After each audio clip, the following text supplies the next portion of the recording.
بەناوی خوای گەورەی میهرەبان سڵاو لە ئێوە بینەران و بیسەرانی خۆشەویست لە هەر شوێنێکن و ئەم پرۆگرامە ئابینن. خۆشەویستانم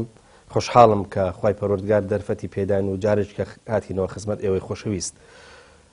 دیسان قسەکردن لەسەر سیاست، دیسان پرسێکی دیکەی سیاست لە تەنیش کارکتەرێکی سیاسی دیکەوە.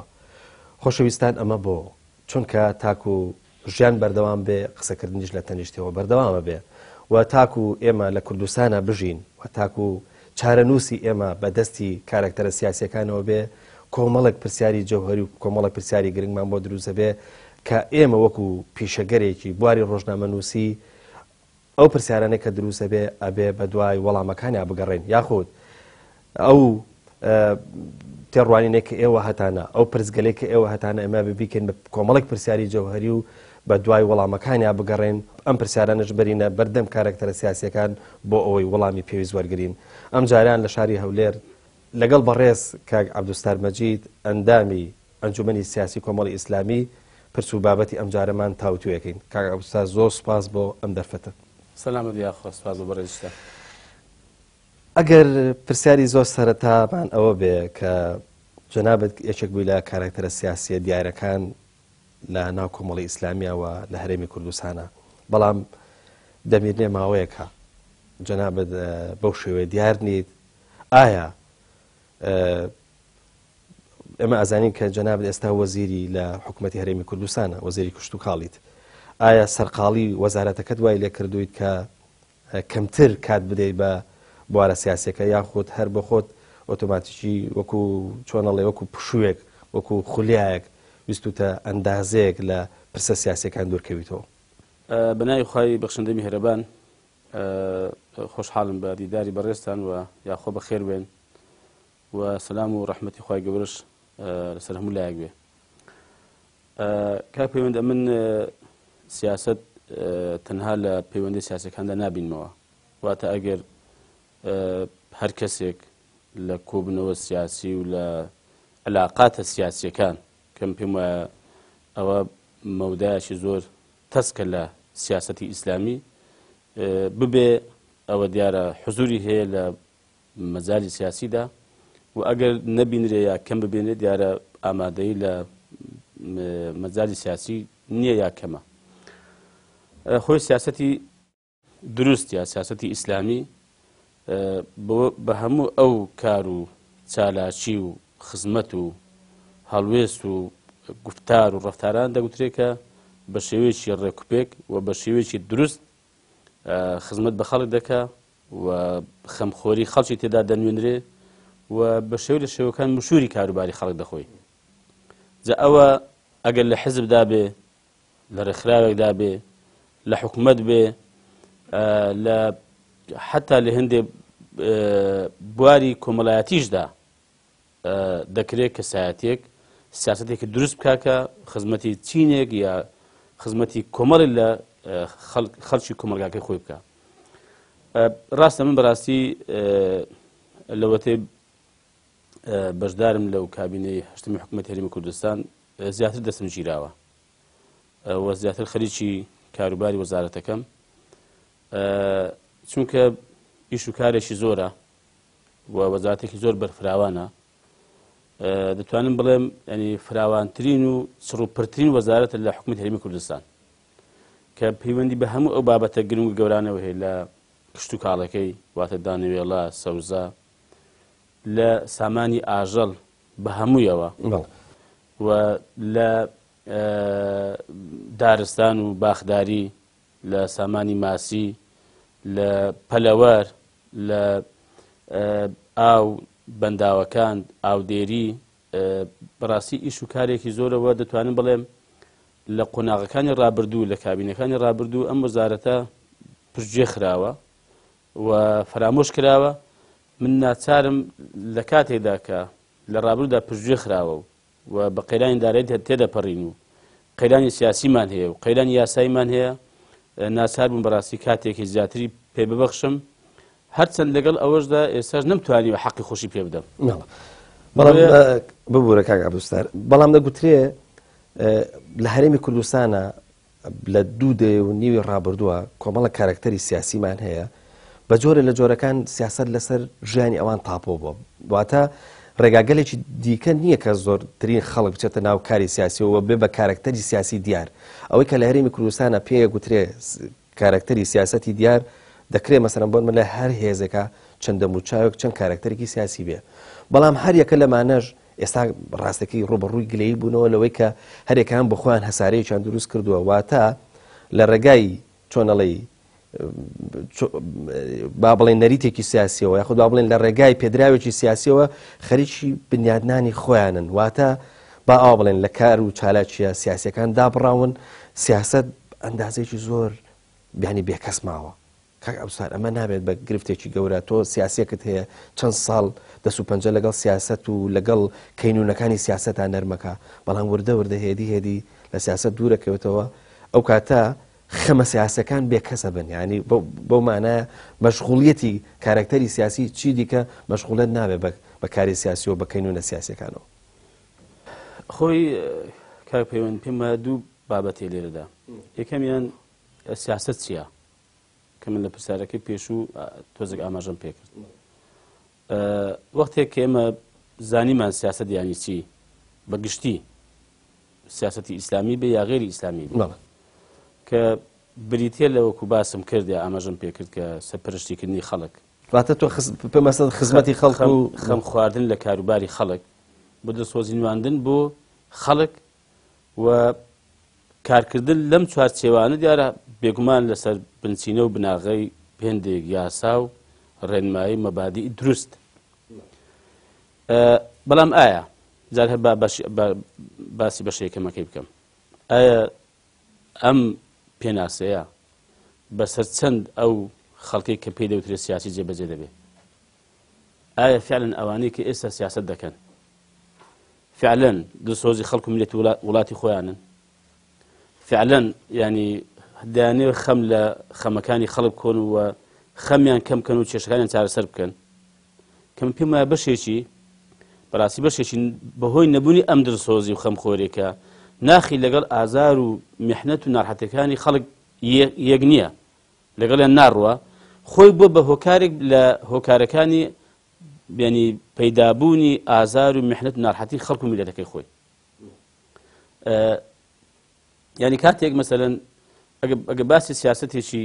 فراوان بکەین سیاسەتی دەولی سیاسەتی وڵاتانە ئەساسی چییە کاتێک وڵاتێک پەیوەندی سیاسی علاقاتێکی دەولی لەگە وڵاتێکی تر دروست دەکات لەسەر قسم لەسەر مۆزوعی هەیە تەمەن دواتر لەسەر ئەساس و بنچینەی ئەوە دروستی دەکات کە بەرژەوەندیەکانی خەڵک و وڵاتی خۆی بپارێزێ و لە هەمان کاتدا بەرژەوەندی و قازانجێک بۆ خەڵک و میلەتی خۆی بێنێتەوە ئێستا ئەوە ئێمە بەڕاستیەوەی کە ئێستا باسی سیاسەتی ناو خۆ بکەین وکو باسم کرد من هەز ناکەم ینی بەگشتی دەڵم تەمەن تاکوتەرا ڕەنگە هەبێ بەگشتی ینی ناخمان هەڵوێستمان خەمخۆریمان لەگەڵ ئازار و ئێش و ژانی خەڵک و میلەتەکەمان نییە بۆ دەرەوەشمان لە جیاتەوەی کە ئێمە سیاسەتێک بکەین لەگەڵ دەوروبەری خۆمان وڵاتانی دەوروبەرمان وڵاتانی دنیا بۆی کە قازانجێک بۆ میلەتی خۆمان بستڕینەوە ئێمە هەڵساوین زاری وهەیە لەسەر ئازار و ناڕەحەتی میلەتەکەی خۆمان سیاسەت لەگەڵ دەرەوە دەکەین هەر وڵاتێک کە سیاسەت لەگەڵ دەرەوەی خۆی دەکا پێشی بەرژەوەندەکەی ناو خۆی پێ دەپارێز و دابین دەکا ئێمە بەداخەوە ئامادەیمان هەیە دەست لەسەر بەرژەوەندەکان و خزمەتەکانی ناوخۆی خۆمان هەڵگرین بۆ کە دەوروبەر و وڵاتانکە قازانج بکەن بۆیە بەڕاستی من پێم وایە ئەو کە پێدەوترێت پێناسەی سیاسەتێکی دروست کەم وایە لە واقعی مەدە بەسەر ئەم خەڵکیدا جێبەجێ بێ بەداخەوە بەڵام زۆریشن ینی ئێستا سیاسی گەلە زۆر بووە بەڵێ باشە کاکستانە گەر بێنەوە سەر جەنابەت من لە پێشیشیا وتم جەنابەت یەکێک بووی لەوانەیە کە کارکتەرێکی سیاسی بووی و چۆنەڵێ لە چالاکیە سیاسیەکان لە ڕابردووە زیاترە بینایی تۆ مەبەستە بڵێ من ئێستاش کە وەزارەتێکم هەیە و لە حکوومەتی هەرێمی کوردستانە وەزیرم و لە وەزارەتێکی خۆمە چۆنەڵێ سەرگەرمم واتە لێرەشەوە مادەم خزمەتی هاونیشتیمانیانی خۆمەکەم ئەمە بۆ مانایە سیاسەتێکی فعلیەکەم من پێم وایە کاک پەیوەند فعلەن ینی بەپێی ئەم تێگەیشتنەی من کە تێگەیشتم لە سیاسەت ئەگەر سەرپەرشتیکردنی کاروباری خەڵک بێ و ئەگەر ڕێخستنی کاروباری وڵات و خەڵک بێ و ئەگەر خەم خواردن لە خەمەکانی خەڵک و هەوڵدان بە چارەسەری کێشەکانی خەڵک بێ ئەمن هەوڵمدا ئەوە بم ئەمن ناڵێم وام یان ناڵم توانیم ئەمە چاک جێبەجێکەم بەس بەڕاستی هەوڵم داوە کە ئەم ئەرکە ینی ئەوەندەی کە ڕووی لە من بوو بێ جێبەجێکەم بەڵێ لە وەزارەتەکەی خۆم لەگەڵ هاوڵاتیان لەو سێکتەرانێک کە ڕووی لە من بوو بێ لە ناو کۆمەڵی ئیسلامیش ئەوەندەی کە دەرفەت بوو بێ ینی ئامادەیم بووە لە بڕیار لە هەڵوێست ئەوەندەی کە دەرفەتم بوو بێ هەوڵم دا بەڕاستی بەو ئاراستەی بۆچینی خۆم تەڕحکەم بۆ ئاراستەی کار بکرێت کە فعلەن ینی خەڵک قازانجی لێ بکە ئەم وڵاتی پێ ئارام بێ و خەڵک ژیانی باش بێ و کێشە و گرفت و بەڵا کە ئێستا بەرۆکی هەموو خەڵکی گرتووە لە کۆڵی بێتەوە ئەمن ئاوا تێگەیشتم لە سیاست کە بەو شێوێتەوە بەڵام سیاست بەداخەوە کە من ما بە قسەکەکەم تەواوکەم کە ئەگەر کورتی هەڵبێنین لە تەنها فەنی مفاوەزات چۆن لە گفتوگۆیەکدا دانوستانی لەسەرکەوی یا بە تعبیرێکی تر کە ئەمە بەڵێ دەتوانم بڵێم تاڕادی لای خەڵکی ئەمە ڕاست بۆ تۆ کە سیاست ینی درۆ هێندێک کەس وای پێناسە دەکەن بەڵێ بەتەچیت واتە درۆ بکەی واتە فێڵ بکەی واتە چاواشەکاری بکەی ئەوە هەتا درۆی زیاتر بوو بێ و هەتا چاواشەکاری زیاتر بوو بێ و هەتا نیفاقی زیاتر بوو بێ واتە سیاسێکی گەورەتر و بەقوتر بەڕاستی مە دروست نییە ینی کاتێک لەگەڵ ئێران معاملە و پەیوەندیەکان بگری وا پیشان دەکەێت و شیعی لە کات لەگەڵ سعودیە تعامل بکەی پێدا بێت و سەلەفی لە کاتدا لەگەڵ وڵاتێکی تری تورکیا یا وڵاتێکی ڕۆژئاوا تعامل پێدا بێ وا پیشان دەکەێت و عەلمانی ئەمە سیاسەتێکی نادروستە وەختێک سیاسەتێکی دروستە کە ئەتو وەکو خۆت کە قەنەعەتێکت هەیە بۆچوونێکت هەیە و میلەتێکت هەیە وڵاتێکت هەیە کە پێویستە خەمی بۆ بخۆیوە بەم ئاراستەی کار بکەی ینی ئەمە لە پێشچاوی خۆت بگری ئەمە گەر باسکەم لەم بارەشدا کاک پەیوەند زۆر هەڵوێستی نیشتیمانی و نەتەوەیی لە مەجای سیاسیدا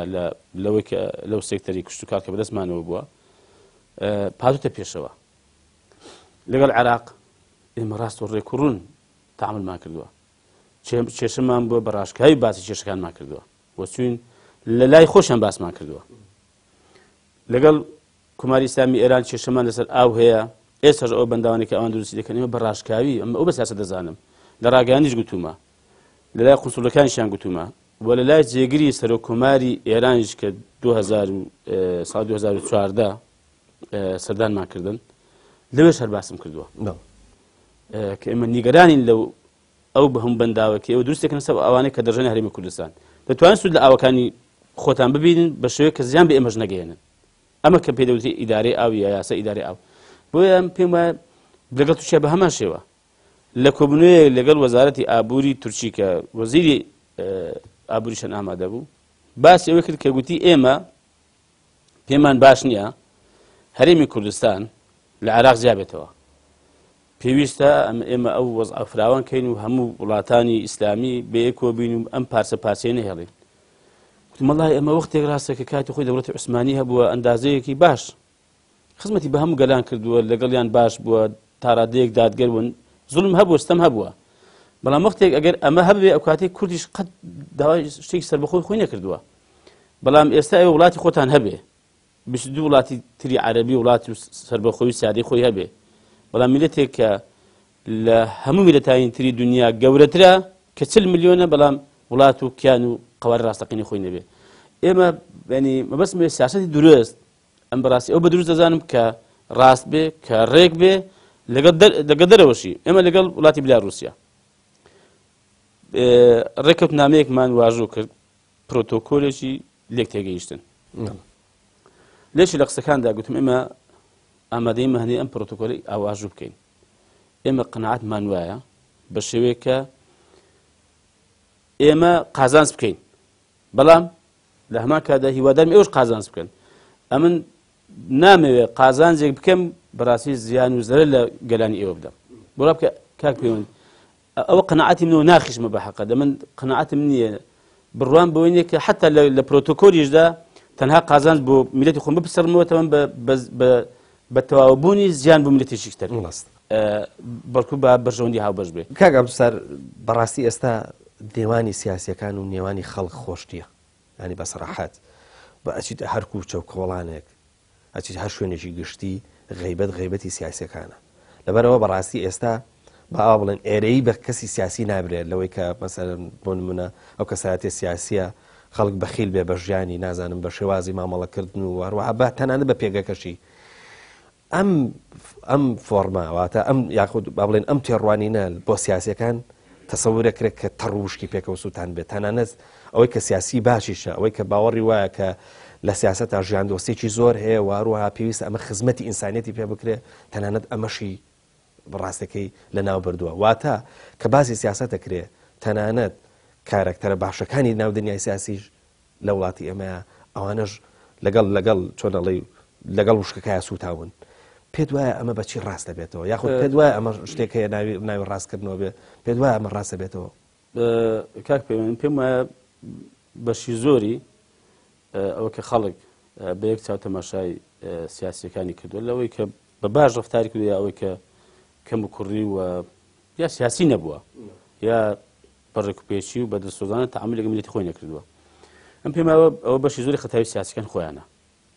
خۆی سیاسی سەرکەوتوو کاک پەیوەند. ئەم پێم وایە پێویستە یەکەم هەنگاوی بریتی بێ لەوەی کە پەیوەندێکی تند و تۆڵ پەیوەندێکی کراوە و پەیوەندێکی ڕاست و ڕێکی بە خەڵک و میلەتی خۆیەوە هەبێ. بەڵام ئایا ئەوەی کە ئێستا لە حکومەت وەک سیاسێک کار دەکا ئەوەی کە لە حزبەکان سیاست دەکەن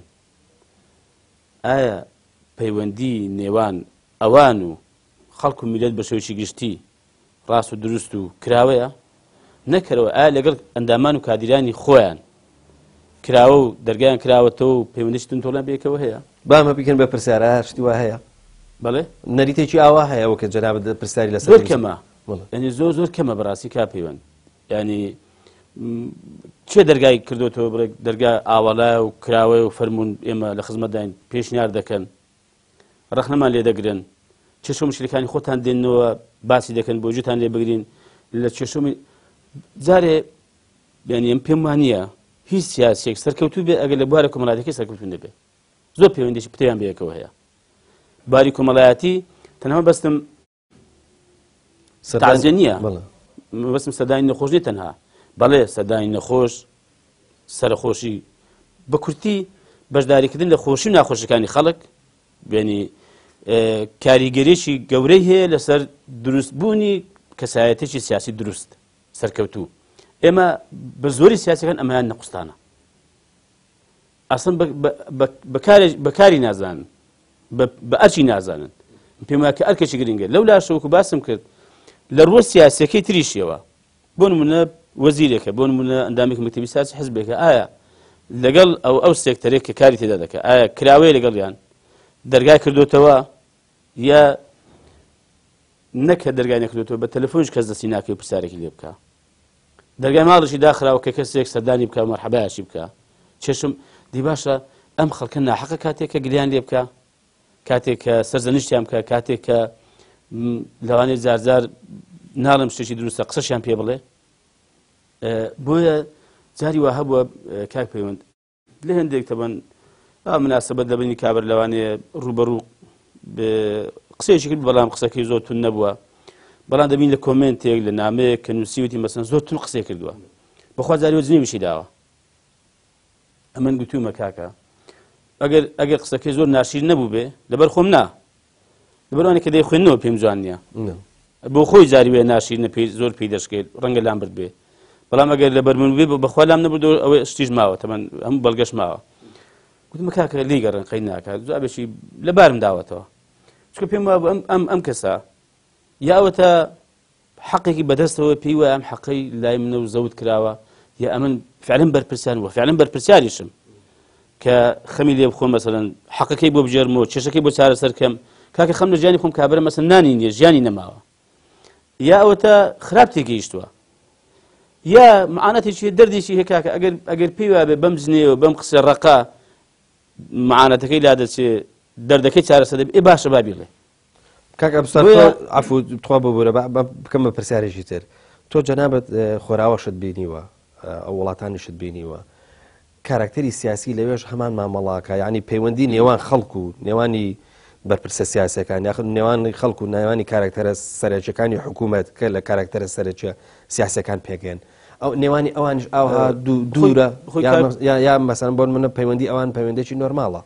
خۆی کار پەیوەند ینی کۆمەلگاکانی ڕۆژهەڵات جیاواز لە کۆمەلگاکانی ڕۆژ ئاوا لەوێ ئەو بۆ نمونە خەڵک لەوێت چاوی لە پەیوەندی کۆمەڵایەتەکان نییە کەس لەوێت چاوی لەوەینە کە نەخۆش بوو برادرە نزیکەش سەردانی بکە لەوانە تەلەفۆنێکی بۆ بکە لەوانە نامێکی بۆ بنێ لەوانە ئەگە بۆی کرا گوڵێکی لە دەرگای خەستەخانێکی بەجێ بێڵێ یەکێک بۆی باتە ژوورێ بەڵام کۆمەلگای ئێمە کۆمەلگای ڕۆژهەڵات و کۆمەلگای موسڵمان بەگشتی ئەمە بە ینی کارێکی گرنگ دەزانێ و بە مەبدەیەکی گەورەی دەزانێ کە پەیوەندی کۆمەڵایەتی بەهێز بەگەڵ خەڵکە ئەوە لەوێ ئەوە کەمترە ینی وەرێت کە حکومەت بۆ بە دایک و باوک و برا و دڵسۆزی خەڵکەکە ئەمن نمەژی بنەوە بەر لەوەی کە جوابی پرسیارەکە بدەمەوە ڕۆژێکی لە ناو قیتاری لە نێوان دوسلدۆرف و شتوتگارت ئەو کوڕێک کەوتە تەنیژ من وردە قسە کرا و پرسیار کرا و ماڵ لە شوێک گوتی لە شتوتگارتم گوتم دایک و باوکت گوتی باوکم نەماوە گوتم دایکم لە شتوتگارتە گوتم ئەدی بەیەکۆ دەژین گوتی نا گوتی من لەوێن دەریشم بەڵام ڕێک نەکەوت وا بووە کە 7 ساڵە نەمدیوە لە یەک شارم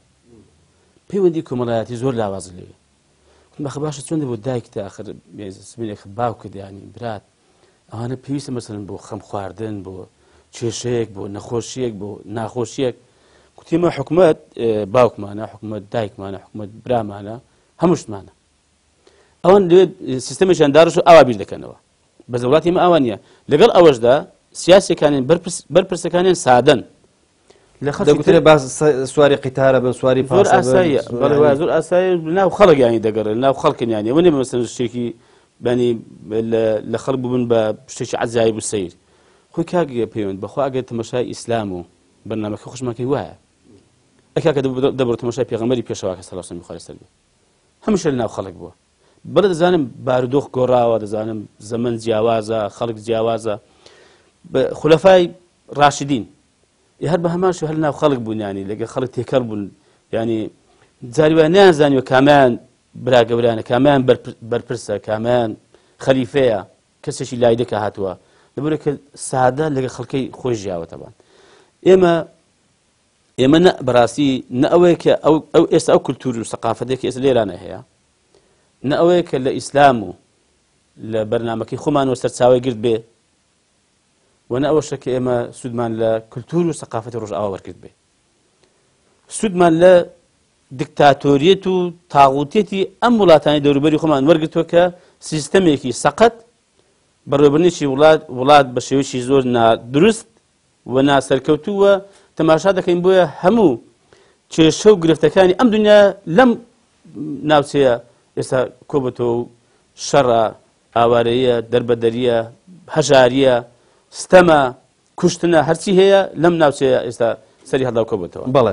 کاک عەبدولستار درێژە بە گفتوگۆکەمانە دێن بەڵام با ناوبەڕێک وەرگرین و دواتر ئیشەڵا درێژان بەڵێ خۆشەویستان وچانێکی کورت و دێنەوە خزمەت ئێوەی خۆشەویست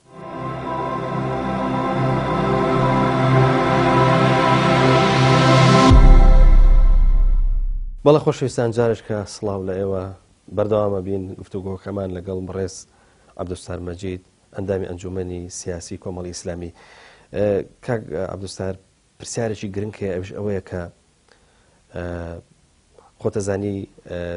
سیاسەکانی ئێمە لە پشتیانەوە چۆنەڵی پانتایەکی گەورە هەیە و لەم پانتایە خەڵکێکی زۆرەژی مەسەلەن هەر هێزێکی سیاسی کۆمەڵێک مەسەلەن ئەندام و کادر و لانگری هەیە زۆر جار لە ململانێکەیە یاخود با بڵێن لە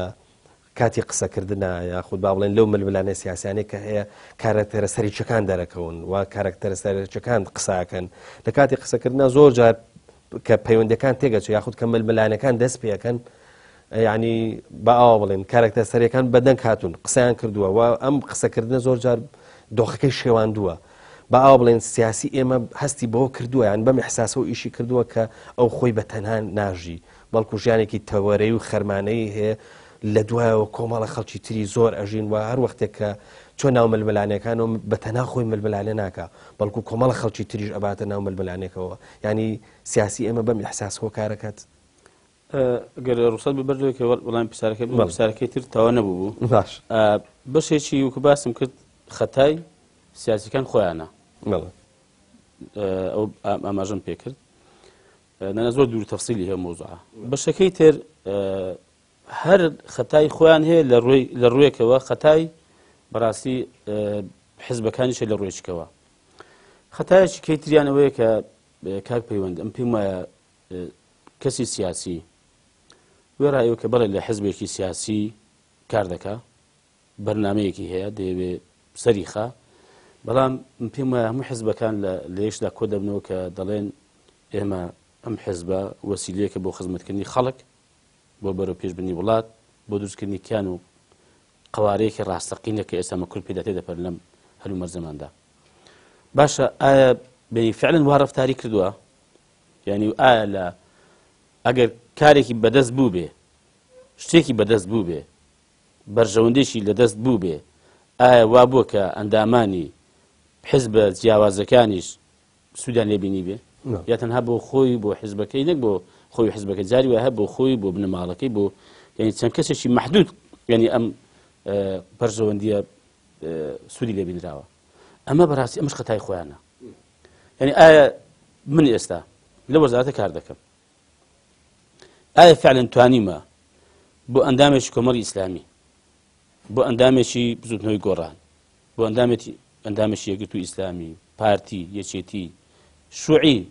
ئاشوریەک مەسیحیەک یەزیدیەک وەک یەک مامەڵەم لەگەڵ کردوون بە یەک چاو تەمەشام کردوون و بۆ خزمەتکردن پرسیارم کردووە کە ئایا ئەمە چێ یا چێ نییە ئەمە بەڕاستی ینی حەقیقەتی ئەوە دەردەخات کە فعلەن تو سیاسێکی بەڵێ تەماشای بەرژەوەندی ئەم خەڵکە دەکەی تەماشای تحقیقی ئامانجەکانی ئەم خەڵکە دەکەی نەک تەماشای ئەوە بکەیت کە چێ لەگەڵ تۆ چێ لەگەڵ تو نییە هەر کەسێک لە حیزبەکەی من بێ باشە هەر کەس لە حیزبەکەی من نەبێ خراپە هەر کەسێک بەم پێوەرە و بەم بەرنامەی من بخوا ئەوە پیاوی باشە هەر کەسێک بەم بەرنامە و بەو معیار و پێوەرانەی حیزبەکەی من نەیخوارد ئەوە کەسێکی خراپە بەشەکەی تر بەڕاستی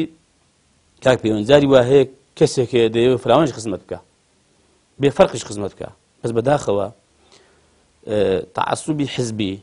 تەماژیری حیزبی و بەشێکیشی کە ڕاگەیاندەکان هاوکارم بۆ ئەمە حەق بەم کەسە نادەن لێ ناگەڕن خەڵک بیانی حەقایق و ڕاستیەکان ببینێ بەڵکو دەماژیری حیزبی دیوارێک لە نێوان ئەو کۆمەڵە ئەندام و خەڵک و جەماوەری نێ ئەو کۆمەڵگایە دروست دەکا کە بە چاوێکی دروست ئەم کەسە سیاسی ئەم حیزبە سیاسی بەستواکە بستار خۆ ببوورە وەڵامی پرسیارەکەت هێشتا نەداومەوە بەڵام خۆ دەمارگیری حیزبی یاخود با بڵێنەوەی کە ئێمە پێگوترێ زۆر ئایدۆلۆژی بیرەکاتەوە یاخود دەمارگیرە تۆ هەست ناکەی کە سیاسەکان دروستەکەن زۆر جار مەسەڵەن بۆ منە خۆ سیاسی دەستی ئەڕوا بەسەر کۆی با بڵێن ئەو جمگە ئەساسیانی کە لە ناو هێزە سیاسەکە هەیە ئەم دەمارگیریە کە جەنابەت ڕخنەی لێگری تۆ پێدوانی ئەمە کارکتەرە سیاسەکان دروستەکەن بەشێکی باخ من باز دەکەم ینی بۆیە دەڵم ینی ئەو دەمارگیری حزبی بەڵێ جاری وا هەیە حزبەکە بەرنامەی حزبەکە و جاری کەسەکان درستی دەکەن جاری وا هەیە لە بەرنامەی حزبەکەدا نییە بەس لە بەرنامەی کۆمەڵی ئیسلامیدا نییە کە ئەگەر کەسێکی باش لە هەر شوێنێک هەڵکەوت کارێکی باشی کرد ئەمن دەڵم دەست خۆش بێ کۆمەڵی ئیسلامی دەڵێ کە کاری باشی هەر خەڵک بە باش هەڵسەنجێنە باشە ببینە و دەستخۆشیشی لێ بکە بەس جاری وا هەیە ینی کۆمەلگاکە وا دروست بە نمونێک بێنمەوە ئەو کاک مەریوان هەڵەبجەیی پۆستێکی کردبوو ڕۆژێکیان تۆزێک باسی ئێمەی کردبوو گوت بێ من فڵان کەس هەرچەند لە بیر و باوەڕ پێچەوانەی یەکترین وە لە نزیکەوە ناشی ناسم و بەڵام هەندێک کاری باشی کرد دەستخۆشی و هەندێک شتێ بابەتی نووسی کەم پێم خۆشنی باسی کەم ئەم نیش شتێکم نووسی وتم دەمویست پاس دەکەم و دەست خۆش بکە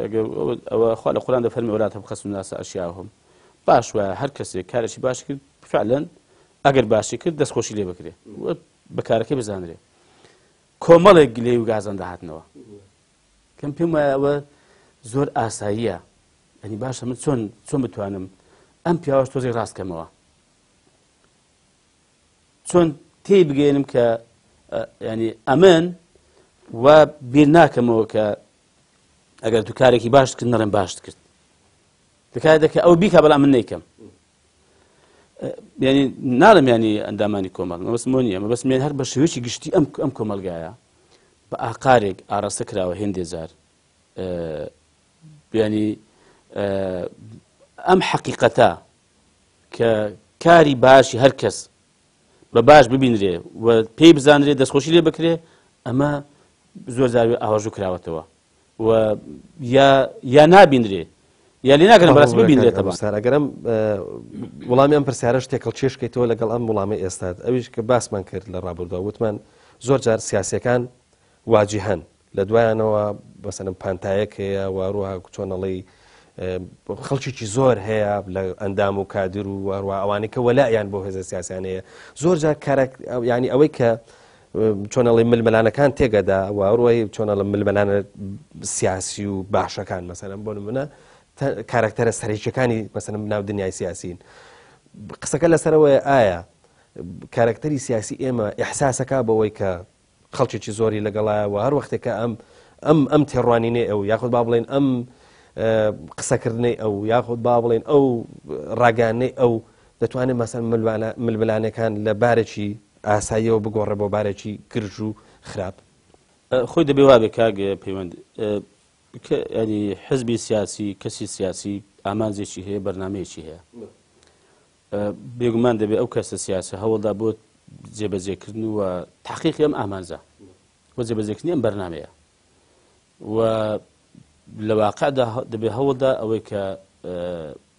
باسی کردووە لە پرۆژە بەرنامەکانی خۆی ببینرێ و ڕەنگ بداتەوە. بەڵام لە هەمان کاتدا دەبێت بزانێ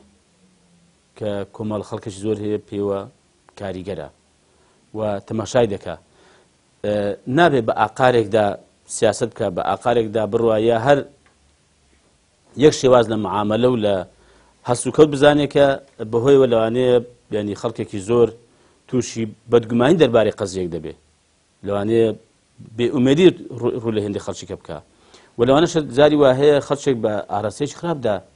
ینی بڕوا بەبێ کە ڕەنگە ئەم کەسە هەرچیشی پێ بکردوێ بۆیان پێم وایە بەتایبەتی لەم بارودۆخە ناسکرد و ژواری هەرێمی کوردستان حزبە سیاسیەکان کەسە سیاسیەکان ئەرچیان زۆر قورسە دەبێت بزانن کە بەرپرسیارن لەم واقعە بەلایانی کەم بەرپرسیارن لە چین و توێژێکی ئەم کۆمەلگایە ینی هەم دەبێت دەسۆز و خەمخۆری ئەم چینی توێژە بن هەم بەڕاستی بە شێوەیەک هەڵس و کەوت و مامەڵە بکەن و سیاست بکەن کە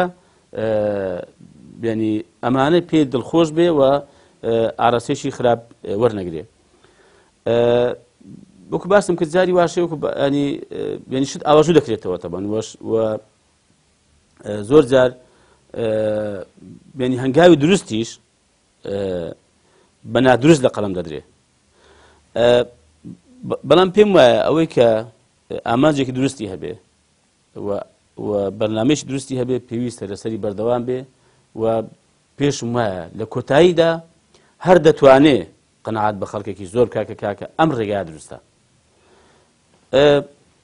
با من لێرە لە نمونێکی بێنمەوە ئێمە سەرەتا کە دەست بەکار بووین کاک پەیوەند دوای کە قەیران زوو دروست بوو تەبان قەیرانی سیاسی زوو دروست بوو قەیرانی دارایی زوو دروست بوو شەڕی داعش هاتە پێشەوە گوتیان کاکە بەڕاستی ئەم دڵسۆزی و بە حسابی خەڵکێک کە باسی کردتەبن ئینشاڵڵا یا خۆوا بێ کە دڵسۆزی و خەمخۆری ینی بەچی بە خەرج دەدا ینی بێفایدەیە پێمانان هیچ ئامانجێک بپێکی خۆمان دووکردنە بەڵام پێمانیە وابێ پێم هەر کەسێک ئامانجێکی دروستی هەبێ و بەرنامەیەکی دروستی هەبێ هەوڵی بۆ بدا وردەوردە نەتیجە هەر پێی دەگا و وردەوردە بۆ چوونی خەڵکی ڕاست دەبێتەوە. زۆر کەسە بۆ کاک بێن زۆر ینی بڕوا بکە زۆر گوتیانە کاکە ئێمە بەڕاستی تێڕوانین و بۆچونێکمان هەبوو سەرەتا ئێستا قەنەعات و بۆچونیشکەمان هەیە. ئەم پێم وایە دەبێت مادام کارەکەی خۆت بەڕاست بزانی بە دروستی بزانی و نیەتت ئەوە بێ کە خزمەت بکەی و خەمی خەڵک بخۆی لەسەری بەردەوام بە لە کۆتاییدا بەلانی کەم دەتوانی دڵی چین و توێژێکی ئەم کۆمەلگایە خۆش بکەیت. باشە کاک عەبدولستار ئەگەر لێرەوە چەند پرسیارێکیش لەسەر کۆمەڵی ئیسلامی بکەین. کۆمەڵی ئیسلامی ئێمە ئەزانین کە ئێستا حوزوورێکی باشی هەیە و ئێستا ڕقمێکی سیاسیە لە هەرێمی کوردستانەوە پەنجەی بۆ ڕائکێشرێەوە حوزوورێکی گەورەی هەیە لە مەحفەلە سیاسیەکانە. قسەکە لەسەرەوەیە ئایا کۆمەڵی ئیسلامی کە لە ئێستا ئەبینرێ کۆی خەبات و تێکۆشانەوەی کە ماسەڵەن کردوەتی بەم هێزەی ئێستا ئی خەبات و کۆششی ئەم چەند ساڵەیە یاخود کۆمەڵێک زنجیرە ڕووداو هەیە لە ژیانی کۆمەڵی ئیسلامی یاخود کۆمەڵە قۆناغەیە کۆمەڵی ئیسلامی گەیاندۆتە ئێرە؟ خۆ بێگومان کاک پەیوەند هیچ ئێسام بینیان باڵەخانە هیچ بینایەک ینی لە ئەگەر تەبەقەی سێ بێ یا چوار بێ لە خۆ ئەوێ دروست نەبووە. بێگومان بناغی هەیە، بێگومان دیواری هەیە، بێگومان کۆڵەکەی گەورەی هەیە. کۆمەڵی ئیسلامی پێم وایە ئەوەی کە ئێستا دەستی کەوتووە لەو خەرمانی ئێستا کە وردە وردە ینی ئەلحەمدولیلا بۆی هاتوتە پێشەوە دەبێت بزانێ کۆی بکاتەوە. خەبات و تێکۆشان و خوێن و ئارەق و ڕەنج و ماندووبوونی چەندەها ساڵە، هەر لە ساڵانی 86 و پێشتری ژیانی، بەڵام 86 و 7 بە تایبەتی و بەدواوە ینی ئێمە لە خەبات دابووین. ینی قۆناغ بووە مەسەن ئێمە لەو سماقولی ئێراگرتێک ئێمە 12 کەس بووین. خۆ بەردی بناغی بوو ئەوە لە قەندیل مەسەلەن بە هەمان شێوە لە لای بڵێن منتەقەی شلێر و ئەو ناوچانە بە هەمان شێوە لە لای شارە زور و هەڵەبجە بە هەمان شێوە.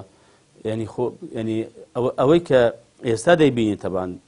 هەموو ئەو قۆناغە سەختانەی کە لە ڕابردوو بووە کۆمەڵ خەڵکێکی وردە وردە دروست کردووە و پێگەیاندووە و لە قۆناغە جیاجیاکان کە پێویستی بە هەنگاونان بووە تێدا بوون هەرێکی توانیوێتی لە قۆناغی خۆیدا قادرمەیەک سەرکەوێ. وەگە سەرکەوتن بێ خۆ هەر ئێمە کەسمان نەماتوانێت ئاوە مەسەڵەن لە قادرمەی یەکەم لە پێپیلکەی یەکەم تەبان ئەگەر سی قادرمە بێ فڕی بین بۆ سیەمین. وردەوەدە پێمان هەڵێنا وردەوەدە پێداچوین. ئەم پێداچوونە کاک پەیوەند هەر کۆمەڵێک هاتووە ینی بەشێک ئێستا شەهید بوون، بەشێک بریندار بوون،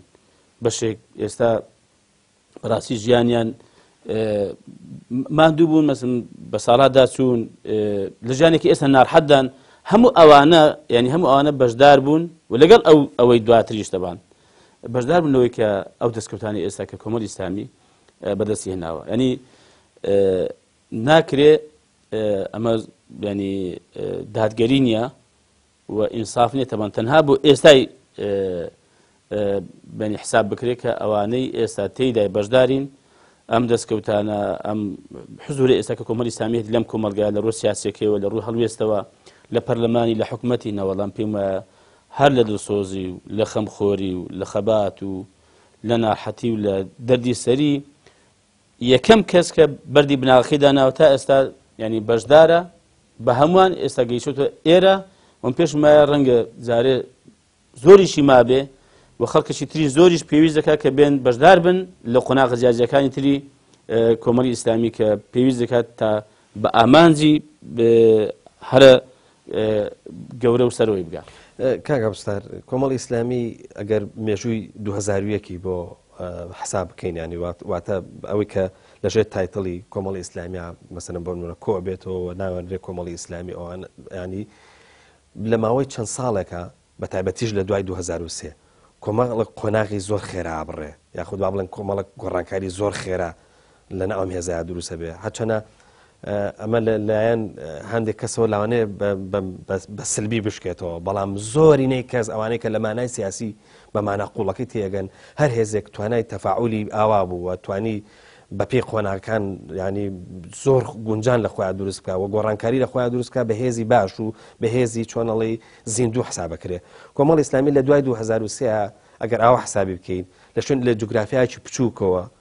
کە مەسەلەن بۆ منە لە منتیقەی شارە زورە و ئەگوازێتەوە مەسەلەن لە دهۆک و زاخۆوە هەتاکو خانەقین و تەواوی کوردستان ئەمە کا بە جێگای نفوزی خۆی و جێگای کارکردنی خۆی و هەروەها ئەپەڕێتەوە بۆ ناو پەرلەمان و ئەپەڕێتەوە بۆ ناو حکوومەت. ئەم هێزە یعنی دەبێت بە هێزێکی چۆنەڵی چانسی گەورە لەبەر دەمیایەتی و بە جۆرە لە جۆرەکانە بێ بەو هێزەی کە لە هەرێمی کوردستانە زوو برێوەکە زوو باڵاکە. کۆمەڵی ئیسلامی ئەمەی وەکو قەدەر وەکو چانس توش هاتووە یاخود بە پلان و کارکردن و هەروەها بە بەرچاوڕوونی کارکتەرە سیاسەکانی گەشتوتە ئەمە. خۆی کاک پەیوەند ئەگەرم پرسیارە بە سادەی وەڵام دەمەوە حاڵەتی ئیسلامی و حزبی ئیسلامی نابێت یەک شێواز لە هەوڵدان بۆ ئامان بزانێ. بەڵێ من بۆ نمونە ڕۆژێک ئێمە خەباتی چەکداریمان کردووە، بڵێن ئێمە تەنها خەباتی چەکداری دەزانین. ئەوە تاکە ڕێگەیە بۆ تحقیقی ئامان زوو بەرنامەمان. یا بڵێ کاکە وەڵام من خەباتی مەدەنی دەزانم، تەنها ئامانزە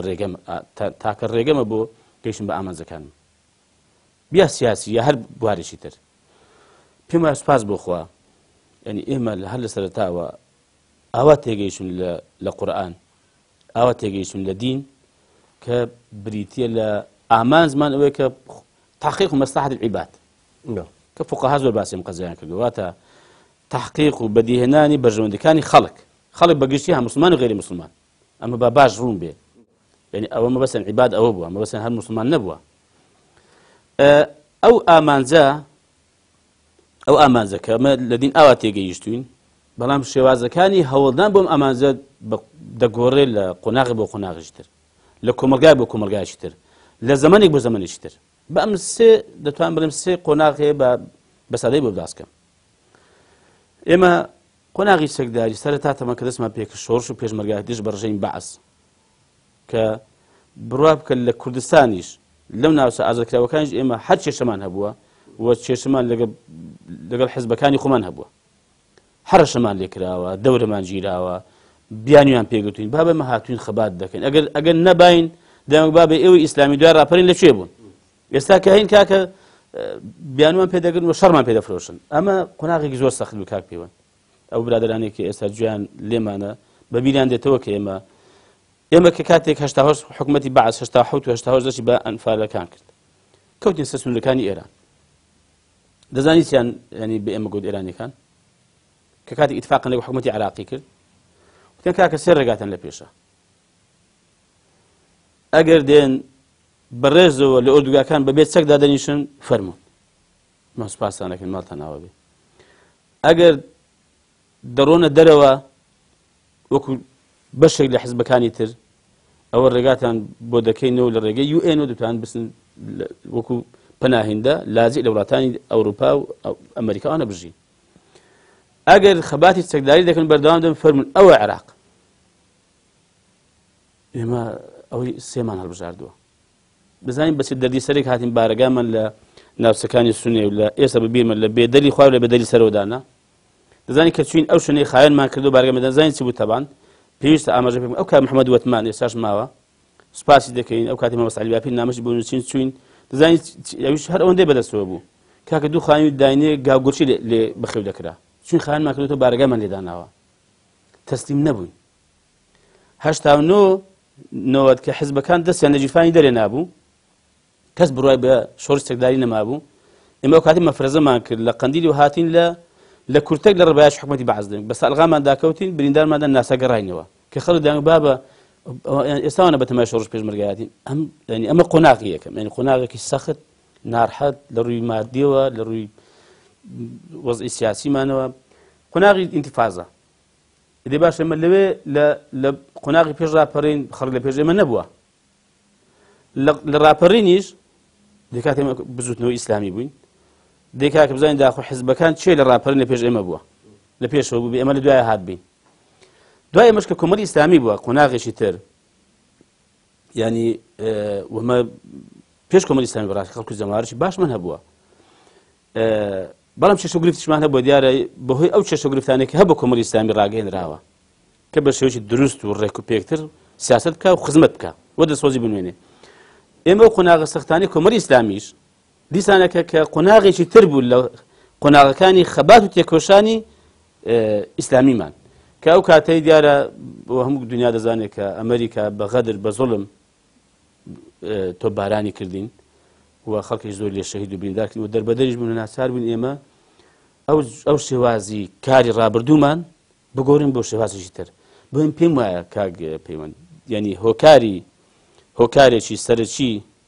گرنگ وە گەورە کە بۆتە ماوەیە کە کۆمەڵی ئیسلامی لە قۆناغەکانی خۆیدا سەرکەوتوو بێ وەخوا یارمەتی مامدای شەدەست سەرکەوتوو بین ئەوەیە کە خۆمان نەبەستۆتەوە بە تاکە ڕێگەیەک بۆ خزمەتکردن. زۆر باشە. شتێکی تر لەوانەیە کە لە ڕابردووە ئەبینرا ئەوش ئەوەیە کاک عەبدولستار چەند خولەکێکیشم ماوە هیوادارم ئەمە بتوانین بە گوشراوی زیاتر وڵامی بیتەوە. کۆمەڵی ئیسلامی یاخود با بڵێن هێزە ئیسلامیەکان و بە تایبەتیش کۆمەڵی ئیسلامی لە ڕابردووە ئێمە ئەزانین کە جگە لەوەی کە زۆر جا زوڵمی لێکرا ستەمی لێکرا تەنانەت زمانی دیفاعکردن لە خۆشی مەسەلەن بۆ منە نەبوو ینی زۆر جار ڕای گشتی لەسەر کۆکرایەوە لەسەر شتێک کە نەی کردووە یاخود لەسەر وێنایە کە ئەم وێنایە حەقیقەتی ئەم نەبووە بەڵام ئێستا بینی کۆمەڵی ئیسلامی پێگەیەکی گەورە و گرنگی هەیە لە ناو جەماوەر بۆ خۆی وێنای خۆیەکە بۆ خۆی مەسەلەن بۆ منە ڕاگەاندنی هەیە بێ بە زمان حاڵی و چۆنەڵی کەسانی وەکو جەنابن لە حکومەت هاتوانن تەبەنی سیاسەتی کۆمەڵی ئیسلامی بکەن ئەندام پەرلەمانەکان بە جۆر لە جۆرەکان دیسان سیاسەت ئێمە هێزە سیاسیە تەبەنیەکەن ئێستا دیسان کۆمەڵی ئیسلامی شانسێکی گەورەی لە بەردەما هەیە دیسان ڕقمێکی گەورەیە دیسان جەماوەر ئێناسی هەموو ڕۆژێ چۆنەڵی لە پێگەی سەرەکی بەرەی جەماوەرایە خەڵک ئەندازەیەکی باش لەم هێزە ڕازیە دیسان پرسیارەکەم ئاواکەمەوە بەجددی ئەمە پلان و بەرنامە بوو یاخود قەدەرێک و بایەکی چۆنەڵی شانسکردن و هەڵی کرد و کۆمەڵی ئیسلامی لەوێ هەڵگرت و هێنای لێرە داینە. وەڵام پێم وایە پێش هەموو شت فەزل و بەخشندەی خوا بووە و ئەوەش بەشێکی زۆری دەگەڕێتەوە بۆ دڵسۆزی و خەمخۆری خەڵکێکی زۆر لە کۆمەڵی ئیسلامی ینی بەسەرکردە و بە کەوادیر و بە ئەندامان و لایەنگرانی کەم پێم وایە دڵسۆزیشی باشەیە لەخوا بەزیاد بێ بۆ ئیسلام بۆ موسڵمانان بۆ خەڵک بۆ فەقیر و بۆ هەژار و بۆ مەزلوم کەم پێم وایە ئەمە بەشێکی تۆفیقی خوایە بەشەکەی تری بێگومان ینی بێگومان دوای ئەمە کۆمەڵی ئیسلامی بێ پلان نەبووە وەکو باسم کرد ئەم قۆناغانەی کە ئەگەر باسی کە مێستا زۆر تەفسیل دەکێشێ زۆر کە ئایا ینی ئێمە بیانی هەر ئەوە بە کون فەیەکوونێک ینی لە هیچ و خۆڕایی هەر ئاوا یەکسەر لە کوڕێکی بوون بە پڕێک لە پڕێکی بوون بە کوڕێک نا ینی کاک پەیوەند ئێمە فعلا پلان هەبووە و فعلا بەرنامەمان هەبووە و فعلا بڕیارمان هەبووە و بە پێی ئەم پلان و بڕیار و بەرنامانەمان ئەگەر هەمووشمان جێبەجێ نەکرد بێ لە هەمووشیدا نەمان پێکاوی بەڵام لە بەشێکی باشی پێکاومانە و جێبەجێ کراوە تەبان و باجی زۆریشمان داوە کە هیچ ئەو دەستکەوتانێکی ئێستا دەستکەوت و هیچی بەبێ باز نەبووە هیچی بە تێپەڕاندنی وەکو باسم کرد یا پێپیلکەیەک یا قادرمەیەک یا قۆناغێکی سەخت نەبووە هەمووی ناڕحەتی دەردی سەری هەژاری دەربەدەری شەهید بوون و زیندان وەکو ئێستا جەناب باس کرد مەسەلەن پروپاگەندەی زۆر بۆ کۆمەڵی ئیسلامی کراوە تەمەن لە یازاریش هەر بەردەوام هەر دەکرێت تا هەوڵ دەوی خەبات بکەوی تا سەرکەوی و تا گەشە بکەی خەڵک ینی شتکرد بۆ دەدۆزنەوە شتکرد بۆ دەبینەوە ئەو خەڵکێکە چای پێ هەڵنایە خەڵکێکە نادناسی خەڵک کە لێت حاڵی نییە خەڵکە بۆ ڕنەبێتەوە کە دڵسۆزی ئەویشی بێگومان الناس عەداء ما جەهیلوا ئەمانە بەڕاستی بڵێ ینی بەم شێوە بوو ینی هەم تەوفیقی خوا بووە هەم پلان و بەرنامە هەبووە و هەم باز و ینی بازی باش دراوە بۆی کە بەم قۆناغی ئێستا مام بگەین. کاک عەبدولستار من پرسیارەکانم تەواو بووە کاتیشم تەواو بووە بەڵام ئەگەر خولەکێک بۆ جەنابەت بەوەی کە ئەگەر شتێک نەموت بێ یاخود تۆ بتەوێت لە ڕێگای ئەم بەرنامەیەوە ئاراستەی بکەی و بەوەی بینێرانیش جوان لێبێ فەرموو. وەڵای کاک پەیوەند شت ئێزگار زۆر باز بکرێ من وام بزانی دەتوانین زۆر شت باسکەین بەڵام دیارە شت زۆرە بۆ کەمێکی لێ باس کراوە من حەقەتەن هەر ئەوەندە باز دەکەمەوە کە ئێمە پێویستە زیاتر دڵسۆزی ئەم خەڵک میلەتی خۆمان بین کۆمەڵی ئیسلامی بە تایبەتی ینی زیاتر دڵسۆز بێ زیاتر خەمخۆر بێ و زیاتر خەمەکانی خەمی خەڵک بێ و ئامادەی هەبێ بازی زیاتریش بدا بۆکە قۆناغی شکست تێپەڕێنین و بتوانین ببینە جێگەی ئومێدی زیاترینی خەڵک لە کۆمەڵگەی کوردەواری خۆمان چونکە ئەگەر ئیسلام کە لە قورئانەوە سەرچاوی گرتووە وەک خۆی پیادە بکرێ و بخرێتە ڕوو و وردە وردە خەڵکیش بەکاری پێ بکە و هەوڵدا ڕەنج پێ بدات و ناواقعدا من دڵنیام ئەوانەی کە ناشی ناسێ ئەوەی کە ڕقیشی لێتی لە ئەنجامدا بەهۆی ئەوە کە بەم بەرنامە و بەم سیستەمە خۆشبەخت بووە خۆشگوزەران بووە خۆشی دێ و باوەش پێدا دەکە لە ئێمەش ڕەنگە باشتر باوەش پێدا بکە بۆیە بیانی من ئەوە بەڕاستی بەگرنگ دەزانم و بەنسبەت بەڕاستی خۆشم پێم وانییە من شتێکی زۆر گەورەم کرد بێ کە شایانی باز بێ هەمیشە گوتومە مسپاسی خوای دەکەم ئەگەر توانی بم ینی کەمێک لە ئەشی سەشام جێبەجێ کرد بێ بڕوا بکە نشم توانی ئەوش بە چاشی جێبەجێ بکەم ینی ئەوەی کە کراوە کە خوا قبولی کە و خوای تەعالا عاقبەتمان خێرکە بتوانین کە ئەوەی کە ئەشی سەرشانمانە بەرامبەر بەم خەڵک میلەتی خۆمان بە شێوەیەکی فراوان ئەنجامی بدەین بۆی کە خەڵک خۆشبەخت بێ و خەڵک سەرفراز بێ و خەڵک بەختەوەر بێ دەبێ بەڕاستی ئێمە ئامادەیمان هەبێ قیر و سیا بکەین لەوەی کە ئێمە خۆشبەخت بین خۆشگوزەران بین و حاڵەتی هەمیشەیی و فراوانمان ئاسوودە بێ نە بەخوا ئەم پێم خۆشە هەموو خەڵک بەختەوەر بێ خۆشبەخت بێ و سەرفراز بێ و خۆشگوزەران بێ ینی بازەکە با ئێمە بیدەین و ناحەتەکە با ئێمە بیبینین زۆر بەڕێز عەبدولستار مەجید ئەندامی ئەنجومەنی سیاسی و وەزیر لە حکوومەتی هەرێمی کوردستان تەمەناوەکەین داوای مۆفەقیت بۆکەین لەوەی کە هەم لە ڕوانگە سیاسێکەوە مۆفەق بن و هەم لە ڕوانگەی خزمەتگوزاری و لە وەزارەتە کەشتان سوپاس دەکەین کە دەرفەتی داین و هەروەها کاتی دا بە ئێمە بۆ ئەوەی کە ئەم دیدارە لەگەڵ بەڕێستان ئەنجام بدەین بەڵە خۆشەویستان بەم جۆرە گەشتینە کۆتایی بەرنامەکەمان تاکو بەرنامەیەکی دیکە هەمووتان بەخوای گەورە ئەسپێرین خواتان لەگەڵ